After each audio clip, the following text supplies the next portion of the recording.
World News Today, brought to you by Continental Radio and Television Corporation, makers of Admiral Radio, America's smart set.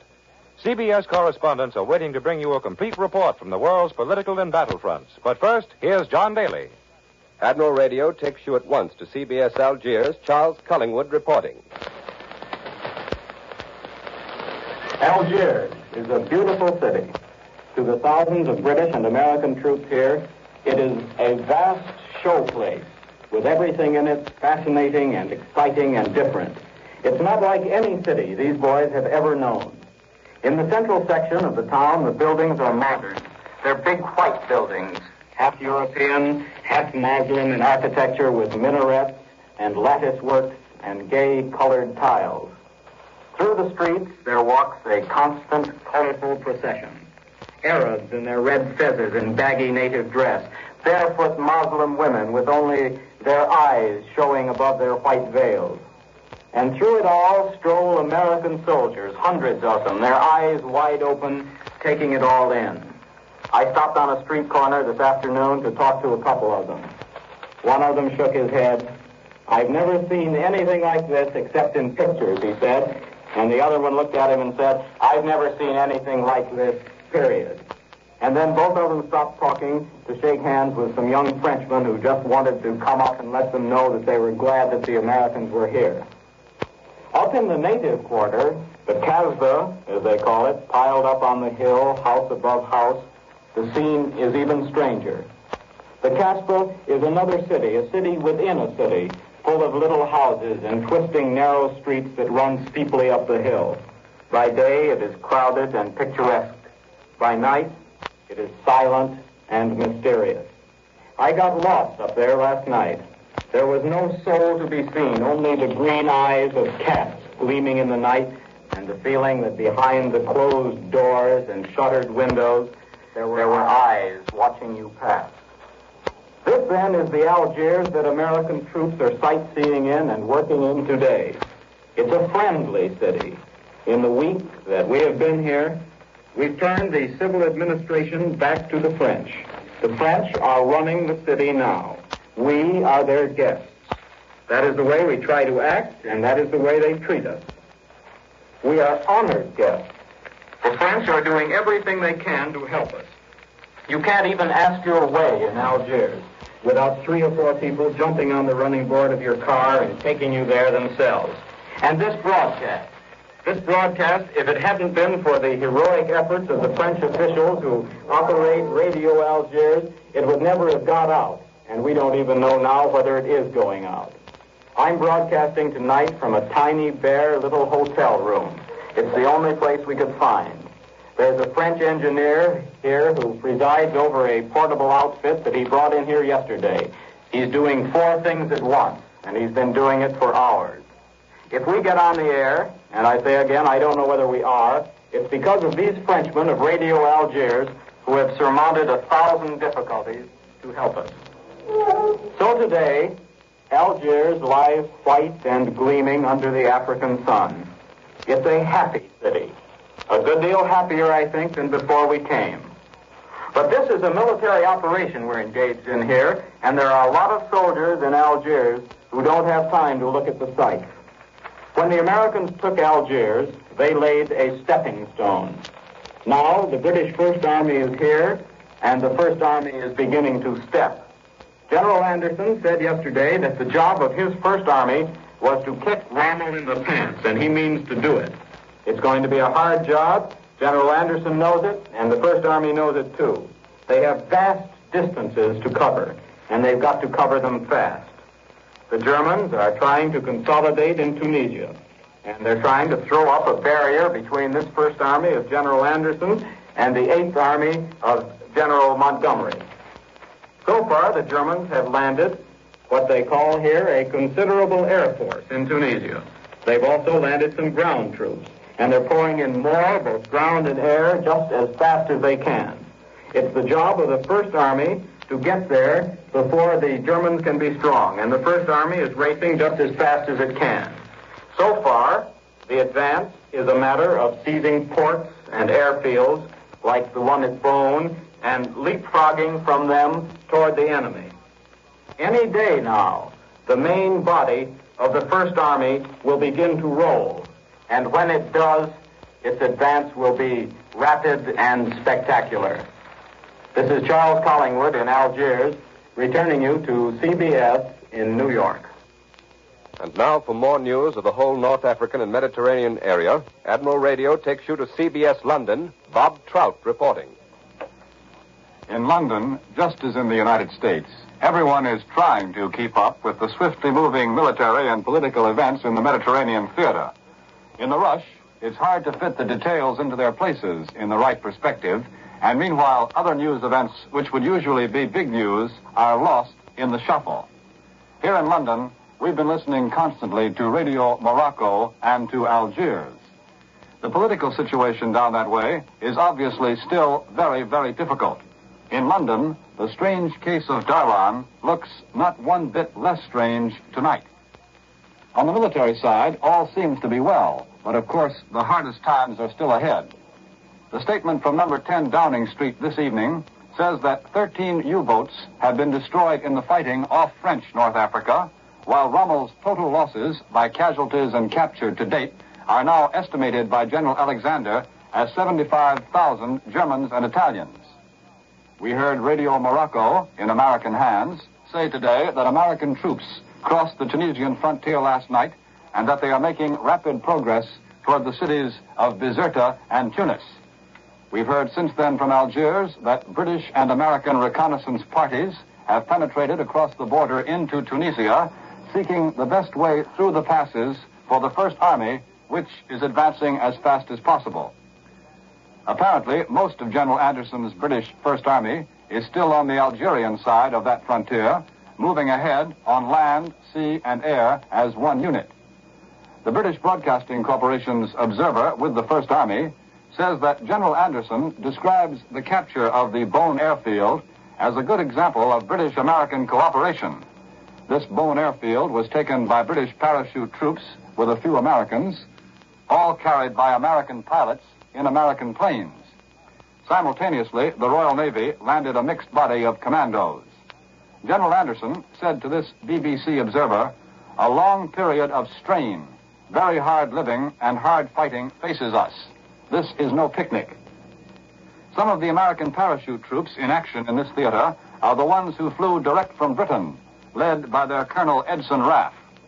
Not very long before these parachute troops left, I flew with Colonel Raff and his men over the English countryside, but not very high over it. And they were all eager, very eager, to get over the training period and to start jumping into a real battle. One thing they told me fits in perfectly with General Anderson's words. They said, the serious work of parachute troops begins after they have hit the ground.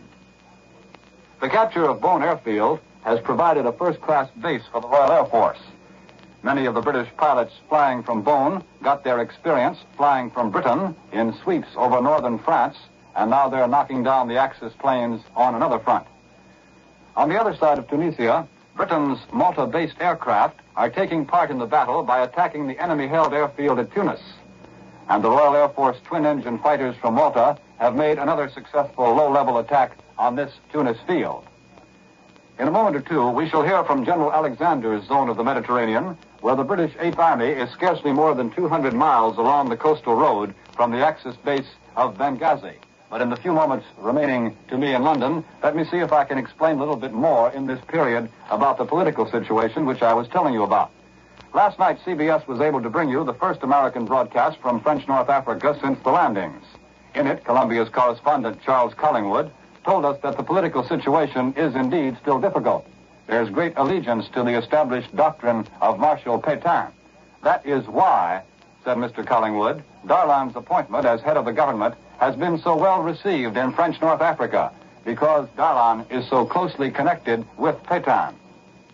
I've reported to you before on how the mystery of Darlan looks from London. Now, Radio Algiers, in American hands, is broadcasting French language announcements in the name of the Marshal, head of the French state. At the same time, the German-controlled French news agency on the continent is telling us that the French admiral commanding the French fleet at Toulon, on the wrong side of the Mediterranean, has just taken the oath of allegiance to the Marshal, head of the state. meaning in this case that the French fleet will not try to escape from the Germans. And now the time is up in London, so next to CBS Cairo and the report of Winston Burdett.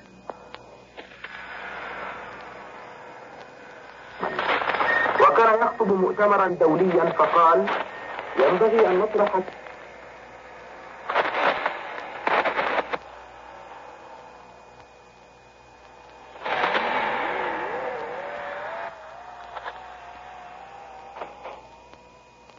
كيف يصيح هتلر في وجه العالم.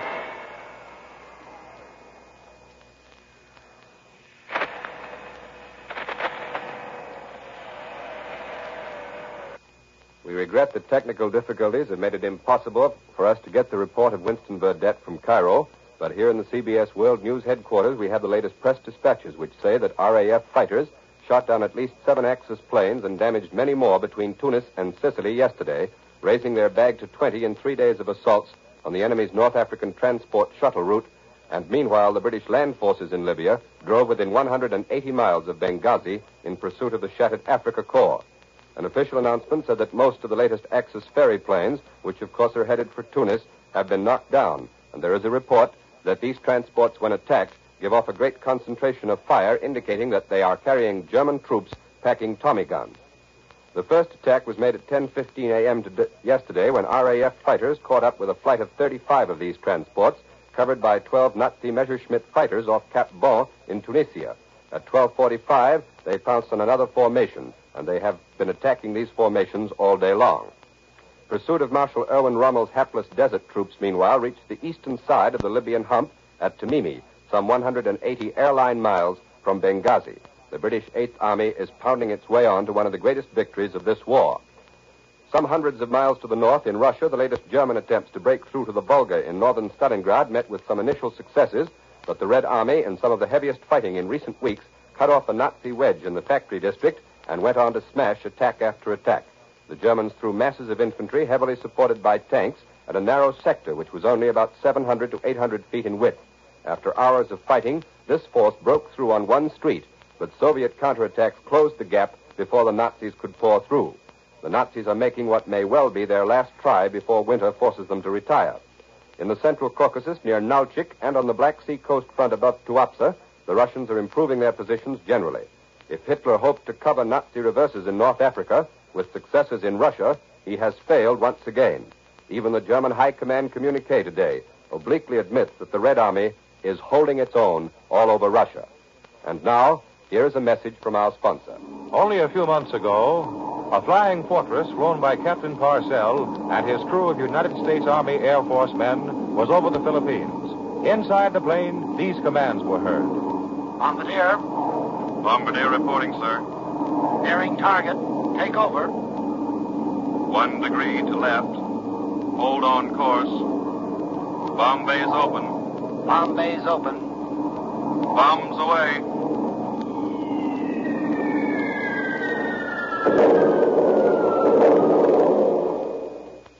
Captain Parcell and his crew, in the air 32 hours, stopped 2 Jap invasion forces, sunk loaded Jap transports, and knocked down Jap Zero fighters.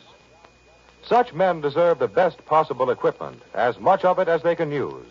For them, for others like them, Admiral workers in both great Admiral plants are working, building the finest, most dependable radio equipment they know how. And while Admiral workers build equipment, Admiral dealers act to keep civilian radio sets in perfect condition. Admiral dealers are specialists in radio servicing. Regardless of the brand name your present radio carries, let your Admiral dealer help you make it last for the duration. Or, if you need a new radio, ask him to show you the new Admiral Victory line. Most dealers still have a limited number of both Admiral radios and Admiral radio phonograph combinations with automatic record changes. Once you've seen and heard an Admiral, you'll know why it's considered America's smart set. And here again is John Daly. We turn next to the Pacific, where the past few days have produced important developments. Admiral Radio takes you now to CBS Honolulu, Webley Edwards reporting.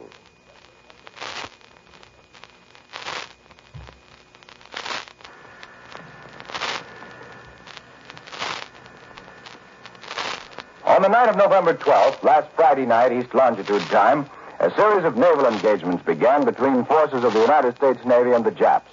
These actions continued through Saturday, with our Navy's communique saying that both American and Japanese forces suffered losses. It was obvious at once that no details concerning the battle would be forthcoming while the battle was in progress. For to release such details would provide the enemy with information of great value to him. Thus, there's no statement this morning from the Pearl Harbor headquarters of Admiral Chester W. Nimitz, Commander-in-Chief of the United States Pacific Fleet. The Admiral and his staff are calm, confident, and very busy. This sea battle is continuing. And while it is more of a series of encounters rather than a full-dress single battle, it is of major importance. The Japs would like to drive our land forces from Guadalcanal Island and its precious airfield. To do this, they must protect their men and supplies with their naval forces. Our Navy is seeking the Jap sea forces wherever they can be found. There's plenty of rugged action in the South Pacific. To give you an idea of what goes on in this vast sweep of ocean and island-dotted area, it must be remembered that there have been, since the Coral Sea battle last May, more major naval actions out here in 6 months than there have been in all the previous history of modern navies combined. And considering long lines of supply and the vastness of the area, there have never been any naval battles quite like these in the Pacific. We have to win them the hard way. Successes in New Guinea give our Army planes a clearer area from which to strike at enemy supply bases, transports, and their escorts. As with all America, Hawaii was electrified at the great news of the rescue of Captain Eddie Rickenbacker and his crew in the Pacific somewhere between here and Samoa by a flying boat of the United States Navy. It is not known whether these hardy survivors will be brought here to Hawaii. The good news from North Africa continues to cheer our fighters out here in the Pacific. Don't forget them. There's a big fight going on out here against a tough enemy. This is Wobbly Edwards in Honolulu, returning you to CBS in New York.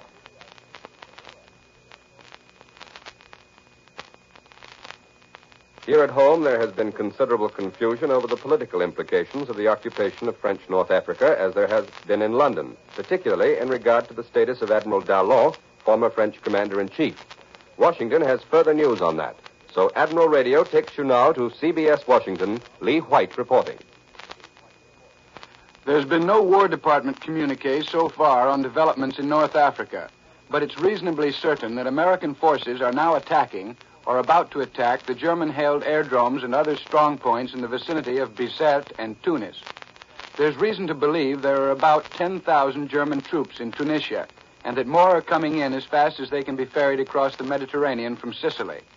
Only the position of the naval commanders at Bizerte seems doubtful, and they may well have decided to side with the Allies following Admiral Darlan's recognition as chief of government in all North Africa. As Charles Collingwood told you last night, in the first broadcast received from Algiers, pro-Vichy sentiment was much stronger throughout North Africa than we at first anticipated. Bob Trout has just told you how the Darlan situation looks in London. Here's how it looks in Washington. Whatever Americans may think of Marshal Pétain, it's obvious that the old man was respected to the point of reverence by large numbers of influential political, military, and naval leaders throughout Morocco and Algiers. And all these people remained loyal to Admiral Darlan as Pétain's right-hand man. It's becoming increasingly evident that General Eisenhower was faced with a dilemma, either of signing an immediate armistice with Darlan or facing the prospects of continued Vichy resistance.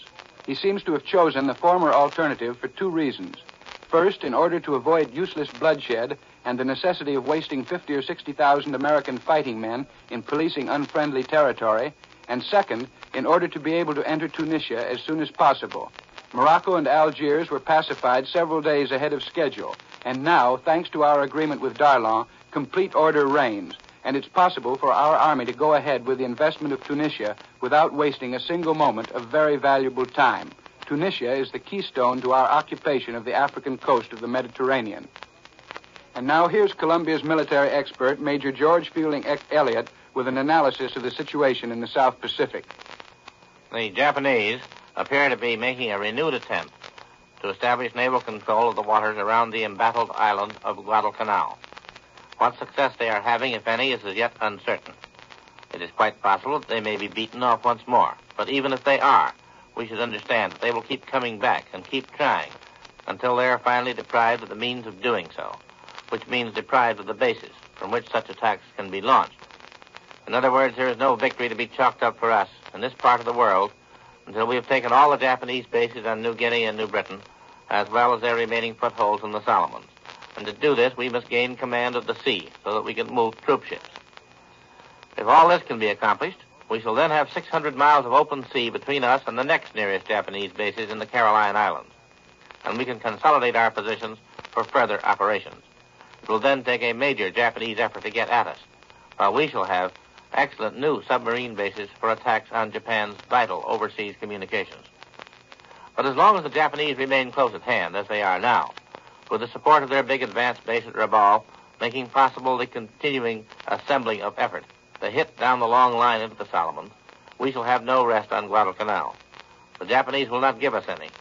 Their whole idea appears to be to prevent us from getting comfortably set in the southeastern Solomons so that we can launch new amphibious attacks to gain new footholds. And it is a very sound idea from the Japanese point of view. They have been willing to make great sacrifices to carry it through, and they are continuing to do so. One countermeasure which we are taking may prove to be of unexpected value, and that is the American-Australian advance on the mainland of New Guinea. The Japanese, having lost the mountain passes and their advanced position at Kokoda, have now been driven from Wairopi by the Australians, while an American force is approaching the Japanese coastal base at Buna. There seems to be a distinct possibility that the whole of eastern Papua is about to fall into our hands, and this, if true, menaces the Japanese in the western Solomons and all the approaches from Rabaul toward Guadalcanal. But the real decision will be at sea, and not until we have been able to gain the upper hand there can we expect any decisive results in the southwestern Pacific. Merely beating off Japanese attacks will serve no permanent purpose. We now return you to CBS New York and John Daly. And that's World News Today. Now here's Warren Sweeney with a word from Admiral Radio. Do you know what radiogoniometry is? Well, probably not. But the United States Army Signal Corps does, for radiogoniometry is the science by which it locates enemy radio stations. Hundreds of radio terms and devices are unfamiliar to us, yet vital to the armed forces. If you could walk through the Admiral plants, you would see many of these radio devices in the process of being manufactured. Thousands have already been delivered. Many more will be, for Admiral's facilities have been pledged 100% to the war effort until victory has been won. This means, of course, that no Admiral radios, no Admiral radio phonograph combinations are being made for civilian use today. However, most Admiral dealers still have a limited supply of the new Admiral Victory line. If you do need a radio, see your Admiral dealer. The Victory line is comprised of the finest radios and radio phonograph combinations Admiral has ever turned out. See for yourself why Admiral, in peacetime, became the world's largest manufacturer of radio phonograph combinations with automatic record changers. World News Today is brought to you each Sunday at this hour by Continental Radio and Television Corporation, makers of Admiral Radio, America's smart set. Be sure to listen next Sunday when Admiral again will give you World News Today by shortwave, direct from the leading news centers of the world.